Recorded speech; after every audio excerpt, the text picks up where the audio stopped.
ከፍተኛ ሊግ የተራዘመበት ሂደት እንግዲህ የሚጠቁሙ መረጃዎችን ከማስቀደም ልጀምር። በተለይ ሚያዝያ 25 ላይ የከፍተኛ ሊግ ማለት ያው የሀገራችን ትልቁ የእግር ኳስ የውድድር ምዕራፍ ፕሪሚየር ሊግ ነው። ዝቅ ስንል ከፍተኛ ሊግ እናገኛለን።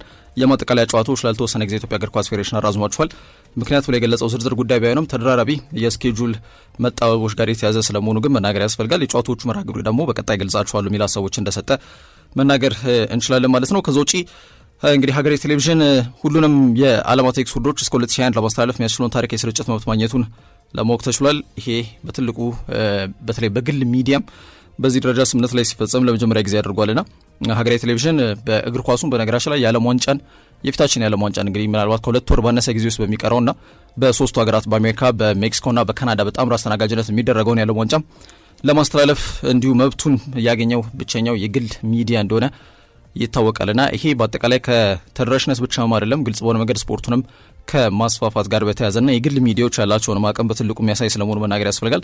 እንግዲህ በስራ አስኪያጅነት ቅርብ ጊዜ ላይ እንግዲህ የተሰየመው ጋዜጠኛ ነዋይ ይመር እንግዲህ ያው ወንድማችን ነው። ነዋይ ይመር የሚያም ባልደረባችን ነው። በፕሬዚዳንታችንም ወይም በዚህ በማህበራችን ጋር በተያያዘ ኢትዮጵያ ስፖርት ጋዜጠኞች ማህበር ላይም ፕሬዚዳንት እንደሆነ ይታወቃል። ረጅም ዕድሜ በዚህ በስፖርት ላይ ካሳለፉ ግለሰቦች መካከል አንዱ ነው። ምናልባት እሱ በዚህ ቦታ ላይ ከተሰየመ በኋላ የመጡ ለውጦች ስለመሆናቸው መናገር ያስፈልጋል ማለት ነው። ከሀገሬ ቴሌቪዥን ጋር በተያያዘ በአጠቃላይ ከእግር ኳሱ አለፍ ብሎ ደግሞ በዋናነት ለእኛ እንደ አይናችን ብሌን ቅርብ ከሆነው የአትሌቲክስ የውድድር ምዕራፍ ጋር በተያያዘ በጣም በሚሊዮን የሚቆጠሩ ኢትዮጵያውያን ይህንን አትሌቲክስ የውድድር ምዕራፍ መከታተል የሚያስችሉበትን እድል በእጃችን እንድናገኝ ታሪካዊ ስምምነት እንደተፈራረሙ በግልጽ መናገር ይቻላል። ስምምነቱ የተፈረመው በወርልድ አትሌቲክስ በማርኬቲንግ የሚዲያ ሶሉሽንና በሀገሬ ቲቪ መካከል ስለመሆኑ ተመላክቷል። በጣም በትልቁ የሀገራችን አትሌቲክስም ሆነ እንዲሁም ደግሞ በአጠቃላይ በዓለም የዓለም ዋንጫ እንዲሁ ኢቲቪ ላይ ነበር፣ ብሔራዊ ሚዲያ ላይ ነበር በአለፉት ጊዜያቶች ላይ እንግዲህ ስለመመልከት እድልን ስናገኝ የነበረው ብሔራዊ ቴሌቪዥን። ይሄ ግን በግል ሚዲያ ደረጃ እግር ኳሱንም አትሌቲክሱንም እኩል ማስኬድ የሚችሉበትን አጋጣሚ እንደፈጠሩ በትልቁ ማንሳት ያስፈልጋል። ለሀገሬ ቴሌቪዥን ለቲሙ በአጠቃላይ እንኳን ደስ አላችሁ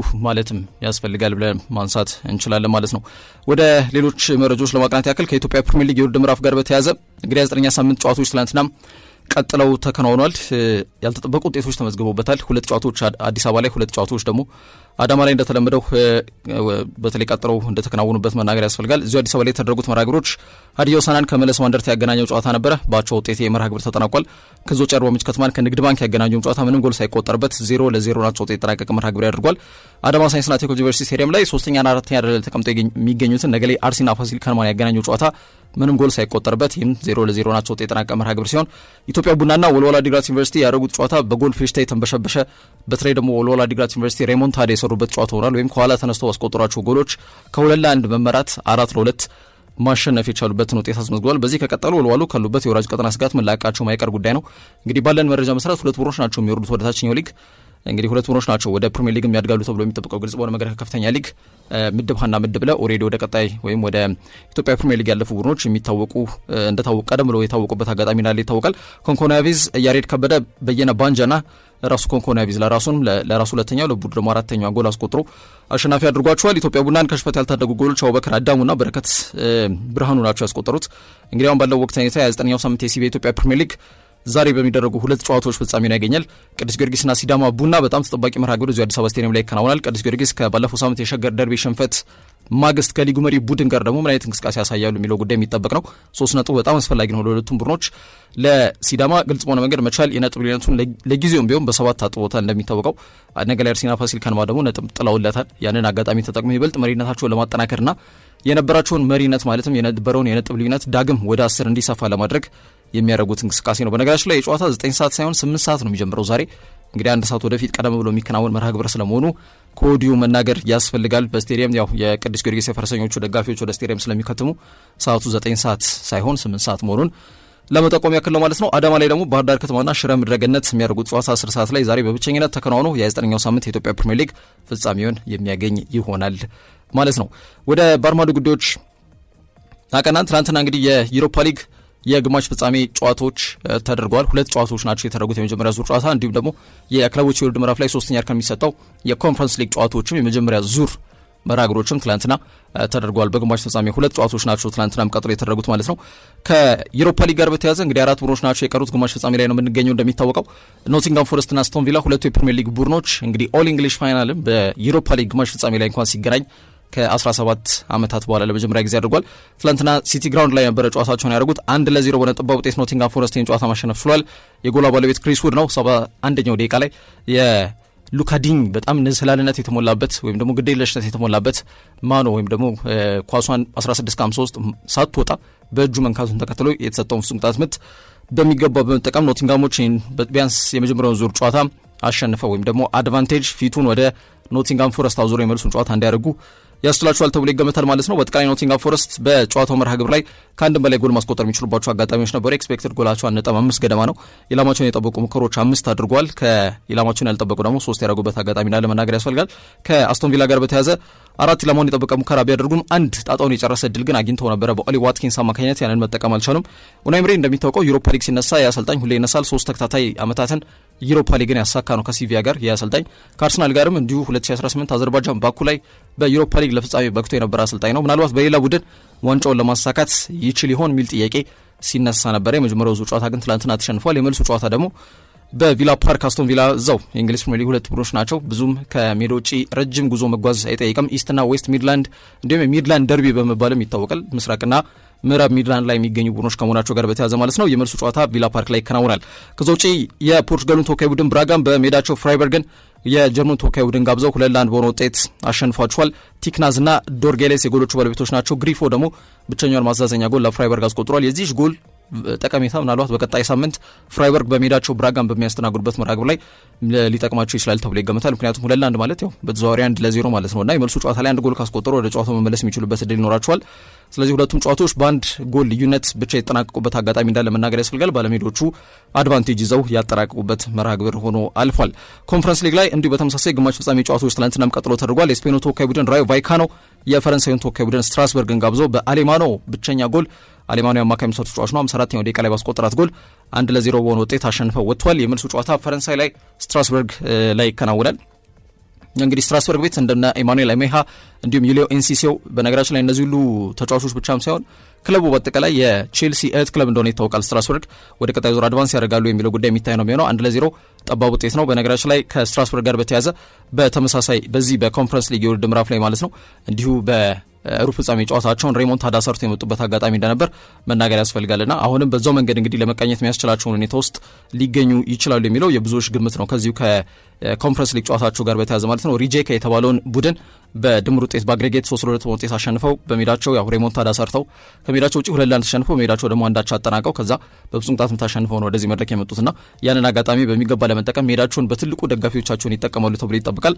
ስለዚህ 1-0 ምንም የተጠናቀቀ መርሃ ግብር አይደለም የሚለውን ነገር ለማስረጽ ያክል ነው። ከዛ ውጪ ሻክታር ዶኔስክ የዩክሬኑ ተወካይ ቡድን ክሪስታል ፓላስን ጋብዘው ነበረ። ትናንትና ዩክሬን ላይ የተደረገ ጨዋታውን ክሪስታል ፓላስ የኤፍኤ ካፕን ካሳኩ በኋላ እንግዲህ የኤፍኤ ካፕ የመሳተፍን እድል ማግኘት ይችለው ነበር። ግን ኦሎምፒክ ሊዮንና ክሪስታል ፓላስ ባለቤታቸው ግልጽ በሆነ መንገድ ተመሳሳይ አሜሪካዊ ቢሊዮነር ከመሆኑ ጋር በተያያዘ ከሁለት አንዳቸው ብቻ የመግባትን እድል ማግኘት ይችሏልና ኦሎምፒክ ሊዮን ኤፍኤ ካፕ እንዲሁም ደግሞ ክሪስታል ፓላስ ደግሞ ያው ኮንፈረንስ ሊግ የመሳተፍን እድል አግኝተው ጨዋታቸውን ለማድረግ መገደዳቸው የሚታወቅ ጉዳይ ነው። ታዲያ በታሪካቸው ለመጀመሪያ ጊዜ ነው እዚህ ደረጃ ላይ የሚደርሱት የኦሊቨር ግላስነር ቡድን ክሪስታል ፓላስ ማለት ነው።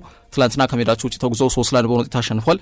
በጨዋታው ላይ በ24 ሰከንድ ውስጥ ነው ገና የመጀመሪያውን ጎል ያስቆጠሩት። ሴኔጋላዊ ኢስማኤል ያሳር ገና በ24 ሰከንድ ጨዋታው ፊሽካው ከመነፋቱ ኳስና መረብን አዋህዷል።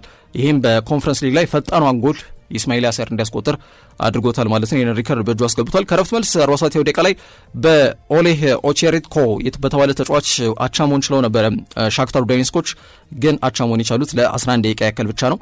58 ደቂቃ ላይ ዳይቺ ካማዳ ከዞጪ የጨዋታው መጠናቀቂያ ደቂቆች አካባቢ ማለትም 84 ደቂቃ ላይ ዮርገን ስትራንድ ላርሰን ባስቆጠራቸው ጎሎች 3-1 በሆነ ውጤት ከሜዳቸው ውጪ ተጉዞ አድቫንቴጅ ይዘው መጥተዋል ማለት ነው። ክሪስታል ፓላሶች የመልሱ ጨዋታ በሜዳቸው ሴለርስ ፓርክ ላይ በቀጣይ ሳምንት ይከናወናል። ስለዚህ ውጤት ማስጠበቅ ብቻ ከነሱ የሚጠበቀው ኃላፊነት ይሆናል ማለት ነው። ስለዚህ ክሪስታል ፓላስ በቀጥታ ወደ ፍጻሜ ማለፍ እድላቸው ወይም ደግሞ አንድ እግራቸው ኦሬዲ ግማሽ ወደ ፍጻሜ ማለፍ የቻሉበትን አጋጣሚ እንደፈጠሩ በግልጽ መናገር ይቻላል ማለት ነው። ወደ አጫጭር ጉዳዮች ለመቅናት ያክል ከማንቸስተር ዩናይትድ እግር ኳስ ክለብ ጋር በተያያዘ እንግዲህ አንዳንድ በጣም በግራም በቀኝም ቦርዱ ለሁለት የተከፈለበት ሀሳብ በትልቁ ነግሷል ተብሏል። እንግዲህ እንደሚታወቀው ማንቸስተር ዩናይትድ አነስተኛው ድርሻ ባለቤት ሰር ጂም ራትክሊፍ ነው። የክለቡ አንድ አራተኛ ድርሻ ባለቤትነትን ይዟል። የፔትሮኬሚካሊስት እንግሊዛዊ ቢሊዮነር ማለት ነው በአይኖስ ኬሚካል ግሩፕ አማካኝነት። ይህ አይኖስ ኬሚካል ግሩፕ እንግዲህ የስፖርቲንግ ዳይሬክተሩ ደግሞ ሰር ዴቭ ብሬልስፎርድ ይባላል። የማንቸስተር ዩናይትድ ስራ አስኪያጅ ደግሞ ኦማር ቤራዳ ነው የሚባሉት። ከዛ በተጨማሪ ደግሞ የቴክኒካል ዳይሬክተር ደግሞ እንግዲህ ጄሰን ዊልኮክስ በመባል እንደሚጠሩ ይታወቃል። ታዲያ በእነዚህ ግለሰቦች ላይ መሰረት ያደረገው ውሳኔ ነው የሚወሰነው። ማንቸስተር ዩናይትድ እንደሚታወቀው በዚህ ሰዓት 3 ያጃ ላይ ተቀምጦ ይገኛል። የፊታችን እሁድ ከሊቨርፑል ጋር የሚያደርጉት ቀዩ ትንቅንቅ በበላይነት ማጠናቀቅ የሚችሉ ከሆነ ማንቸስተር ዩናይትድ ከ2 ዓመታት ቆይታ በኋላ ወደ አውሮፓ ሻምፒየንስ ሊግ መመለስ የሚችሉበትን ቲኬት በይፋ ያገኛሉ ማለት ነውና ዩናይትድ ኦልሞስት አንድ እግራቸው ወደ ሻምፒየንስ ሊግ መመለሱን አረጋግጧል ማለት እንችላለን። ይህ በእንዲህ እንዳለ በዚህ ደረጃ ላይ እንዲገኙ ምክንያት የሆነውን ማይክል ካሪክን ኮንትራት ማደስ ይሻላል ወይስ ደግሞ አዲስ አሰልጣኝ እንቅጠር በሚሉት ጉዳዮች ላይ ግራና ቀኝ ክርክር በትልቁ ነግሷል ተብሏል። ቋሚ ቅጠር የታሰበው አሰልጣኝ የበርንማውዝ አሰልጣኝ አንዶኒ ኢራዮላ ነው። ቀጣይ ማንቸስተር ዩናይትድ ቋሚ አሰልጣኝ ለመሆን ከታጩ ውጪዎች መካከል በቀዳሚነት ስሙ ይጠቀሳል ተብሏል። 43 ዓመት ላይ ነው የሚገኘው የስፔን አሰልጣኝ። በበርንማውዝ ቤት በሚያሳየው የማጥቃት እግር ኳስ ፍልስፍና ማንቸስተር ሲቲን ያሸነፈ ቡድን ነው። በርንማውዝ ዘንድሮ አርሰናልን ሜዳው ድረስ ተጉዞ የሊጉ መሪ ቡድን ያሸነፈ ቡድን ነው። በርንማውዝ በነገራችን ላይ ለየት ያለ የእግር ኳስ ረቂቅ ፍልስፍና እየተከተሉ እንግዲህ ታላላቅ የሚባሉ ቡድኖችን በማሸነፍ አድናቆትን ካተረፉ ቡድኖችና አሰልጣኞች መካከል ስሙ ይጠቀሳል። በርንማውዝም ሆነ አንዶኒ ኢራዮላ ማለት ነውና ማንቸስተር ዩናይትድ በፕሪሚየር ሊጉ ልምድ ያለውን አሰልጣኝ መፈለጉ ለኢራዮላ ትልቅ እድል ይሰጧል ተብሎ ቢገመትም በአሁኑ ወቅት ግን ክለቡን በጊዜያዊነት እየመራ የሚገኘው የቀድሞ ተጫዋቻቸው ማይክል ካሪክ ለቦታው ቀዳሚው ግምት ተሰጥቷል ተብሏል። ያው በሁለቱ ግለሰቦች መካከል በቀጣይ የማንቸስተር ዩናይትድ ቋሚ አሰልጣኝ ይሆናል የሚሉት ጉዳዮች ግራና ቀኝ እያከራከረ ይገኛል ተብሏል። በአጠቃላይ ኢራዮላ ከዩናይትድ በተጨማሪ በቼልሲም በክሪስታል ፓላስም በጥብቅ የሚፈለግ አሰልጣኝ ስለመሆኑ መናገር ይቻላል። ካሪክ በአጠቃላይ በቡድን ከተረከበበት ጊዜ አንስቶ በኦልድ ትራፎርድ የተሸነፈው አንድ ጊዜ ብቻ ነው። ቡድን ከነበሩበት 12 ደረጃ ደግሞ ወደ 3 ደረጃ ከፍ ማድረግ እንዲችሉ ከፍ ማድረግ የቻለበት አጋጣሚ እንዳለ መናገር ያስፈልጋል። ከዛ ውጪ ወደ ታችኛው ሊግ መውረዳቸው የተረጋገጠው በርንሌዎች አሰልጣኛቸውን ስኮት ፓርከር ማሰናበታቸው ተሰምቷል። በርንሌ በፕሪሚየር ሊጉ በቆይታቸው እንግዲህ ዝቅተኛ ውጤት አስመዝግቧል እንደሚታወቀውና በማንቸስተር ሲቲ 1-0 ማሸነፋቸውን ተከትሎ ወደ ሻምፒዮንሺፕ መውረዳቸው ከተረጋገጠ በኋላ አሰልጣኝ ስኮት ፓርከርን በስምምነት ከክለቡ ጋር መለየቱን እንግዲህ በይፋ አሰምተዋል ወይም ደግሞ አሳውቋል ማለት ነው። በማህበራዊ ትስስር ገጻቸው አማካኝነት ስኮት ፓርከር ክለቡን ለ2 ዓመታት መርቷል። በተለይ 2004-2005 የውድድር ዘመን ላይ ክለቡን በ33 ጨዋታዎች ያለመሸነፍ አስደናቂ ጉዞ ማድረግ የቻለበት አጋጣሚ ተፈጥሮ እንደነበር ይታወቃል። አሁን ባለው ወቅት ሁኔታ እንግዲህ 19 ደረጃ ላይ ተቀምጠዋል። ኦልሬዲ መውረዳቸውም ተረጋግጧል። ስለዚህ ስኮት ፓርከር ጋር በጋራ ተለያይተዋል ማለት ነው። ማይክ ጃክሰን ክለቡን በጊዜነት ይመራል። ማይክ ጃክሰን ዛሬ በኤለን ሮድ በሊድስ ዩናይትድ ጋር ጨዋታቸውን ያደርጋሉ። በርንሌዎች ይህንን ጨዋታ ጨምሮ የሚቀሩትን 4 መርሃ ግብሮች ማይክ ጃክሰን በጊዜያዊነት ወይም በኬርቴከርነት ቡድን ይመራል ተብሎ ይገመታል። አዲስ ቋሚ አሰልጣኝ በ2026-2027 የውድድር ዘመን ላይ በርንሌዎች ይቀጥራሉ ተብሎ ይታመናል። ዛሬ መግለጫ ይሰጣል ተብሏል። ከባህልና ስፖርት ሚኒስቴር ጋር በተያያዘ ዋናው ጉዳይ የሼህ ሪያድ 5 ኪሎ ሜትር የበጎ አድራጎት ሩጫ ውድድር ጋር በተያያዘ ነው ተብሏል። ከሳውዲ አረቢያ ወይም ከተባበሩት አረብ ኤምሬትስ ኤምባሲና ባህልና ስፖርት ሚኒስቴር በጋራ በመሆን ይህንን የውድድር ምዕራፍ ያዘጋጁት ማለት ነው። እስከ 600 ሺህ ብር ጀምሮ የገንዘብ ሽልማት የሚዘጋጅበት የውድድር ምዕራፍ ነውና ከጠዋቱ 1 ሰዓት እስከ 5 ሰዓት ይከናወናል ተብሏል። የተያዘለት ቀነ ቀጠሮ ሚያዝያ 25 መስቀል አደባባይ ነው። ዝርዝር ደግሞ ጉዳዮችን ከመግለጫው የምናገኝ ይሆናል። የውድድር ግን የሁለቱን ሀገራት ወዳጅነትና ዲፕሎማሲያዊ ግንኙነት በስፖርትም ለማጠናከር የታሰበ ስለመሆኑ መናገር እንችላለን። ከዛ ውጭ ሴቶች ፕሪሚየር ሊግን አላነሳንም። ትላንትና መሪዎቹ ሁለቱም አሸንፈዋል። ንግድ ባንክ 4-0፣ ኢትዮ ኤሌክትሪክም 2-1። ኢትዮ ኤሌክትሪክ ይርጋ ጨፌ ቡናን፣ ንግድ ባንክ ደግሞ አዲስ አበባ ከተማን ያሸነፉት። እንግዲህ ኢትዮ ኤሌክትሪክ እንዲሁም ንግድ ባንክ 60 ነጥብ እኩል አላቸው። በጎል ብቻ ተለያይቶ አንደኛና 2 ደረጃ ላይ ተቀምጠው ይገኛሉ። በርቀት ነው እየመሩ የሚገኙት። አንገት ለአንገት እየተናነቁ ነው የሚገኙትና ያው የሴቶች ፕሪሚየር ሊግ አጓጊ ሆኖ እንዲቀጥል ያደረገው ውጤትም እንደተመዘገበ መናገር እንችላለን ማለት ነው። 24ኛው ሳምንት መርሃ ግብሮች ሚያዝያ 25 ሲዳማ ቡና ከልደታ ክፍለ ከተማ በቢቂላ ስቴዲየም ላይ 4 ሰዓት ላይ በሚያገናኘው መርሃ ግብር የሚጀምር ይሆናል ማለት ነው። ዳግማዊት ሰለሞን ከኢትዮ ኤሌክትሪክ 23 ጎሎችን በማስቆጠር ትመራለች። ረዴት አስረሳኝ ከንግድ ባንክ በ18 ጎል ትከተላለች ማለት ነው። የወንዶች ፕሪሚየር ሊግ ላይ ደግሞ ዛሬ በጣም ተጠባቂ አንድ ጨዋታ ይከናወናል። ያው በስቴዲየም ተገኝቶ ጨዋታዎችን መከታተል ይቻላል። ከዛ ጋር በተያያዘ ሰዓቱ ለውጥ መደረጉን ማንሳት ያስፈልጋል። ግልጽ አይደለም ግን ዛሬ ሰዓቱ ተቀይሯል። ወደ 8 ሰዓት መጥቷል የጊዮርጊስ ጨዋታ። ስለዚህ ቅዱስ ጊዮርጊስ ከሊጉ መሪ ቡድን ሲዳማ ቡና ጋር ነው ጨዋታው የሚያደርገው። ተከታታይ 4 ጨዋታዎችን ካለመሸነፍ ጉዞ በኋላ በሸገር ደርቢ በተለይ 20ኛ ሳምንት ተስተካካይ መርሃ ግብር ቢሆንም ግን እዚህ አዲስ አበባ ስቴዲየም ላይ ባለፈው ሳምንት እሁድ ተደርጎ 3-1 እንደተሸነፉ ይታወቃል። ከዛ ገግመው ሙሉ 3 ነጥብ ለማሳካት ከሊጉ መሪ ቡድን ጋር ደግሞ ያላቸውን የነጥብነት ለማጥበብ እንኳን ከተፈለገ የሊጉ መሪ ቡድን ማግኘት የመሰለ አጋጣሚ ሊኖር አይችልምና የፋሲል ተካሊን ቡድን ሲዳማ ቡና ጋር የሚያደርጉት መርሃ ግብር በጣም በትልቁ ይጠብቃል። አቤል ያለውም የቀድሞ ክለቡን የሚያገኝበት መርሃ ግብር ሊሆን ይችላል ተብሎ መገመቱም ሌላው የጨዋታው ድምቀት ነው። የጨዋታ በብቸኝነት አዲስ አበባ ላይ ዛሬ 8 ሰዓት ላይ ይደረጋል።